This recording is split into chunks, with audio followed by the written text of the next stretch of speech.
Hey, it's Jang here from UltimateRC.com and RCmania.com, the latter of which is the place for toy grade RC reviews. This is Deja Vu. I've tested this thing before. This is from Fast Lane. They call it the Nitro Power, and I first reviewed this exact vehicle with just a different color back in October of 2009. I haven't seen the vehicle on the market in the United States since then, but it has been brought back and re-released under the Fastlane brand, which is exclusive to Toys R Us.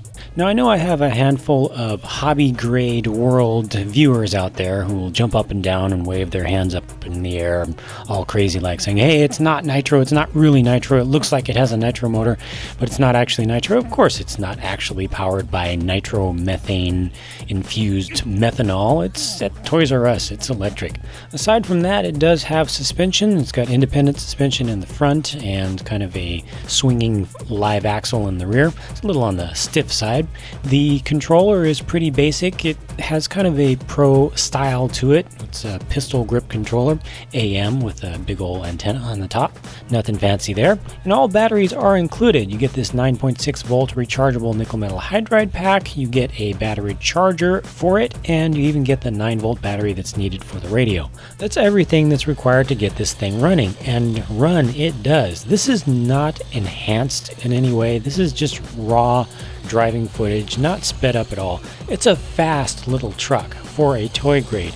I clocked it at about 13 miles per hour, just a tiny fraction below, on a brand new battery pack that will get a little bit faster as it gets used a few times. The very first time that I reviewed this, I just estimated its speed. This time I actually looked at it more carefully.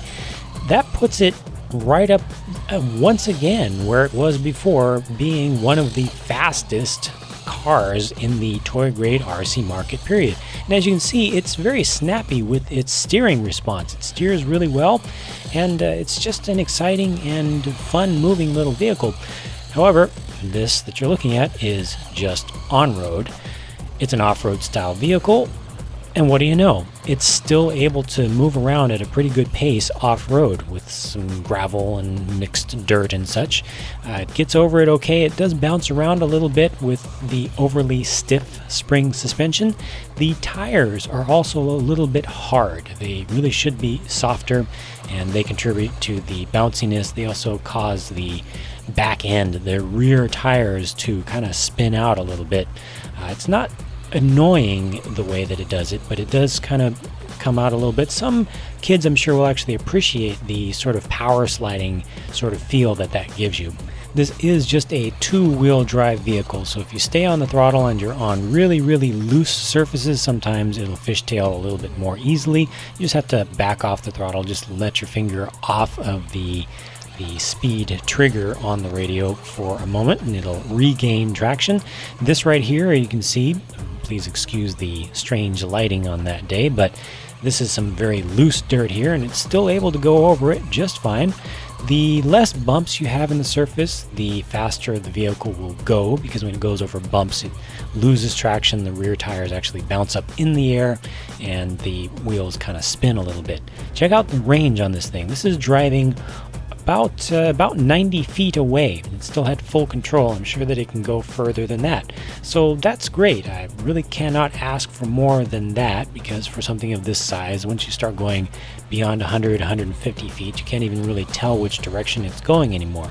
Bottom line, this is a good RC. It was the first time that they released it, and it is yet again. This is the way that toy grade RCs should be, especially off-road ones. It's capable, it's fast, and it's fun. And that's it for this video. Thanks for tuning in. For more info and for more RC reviews, I'll see you at RCmania.com.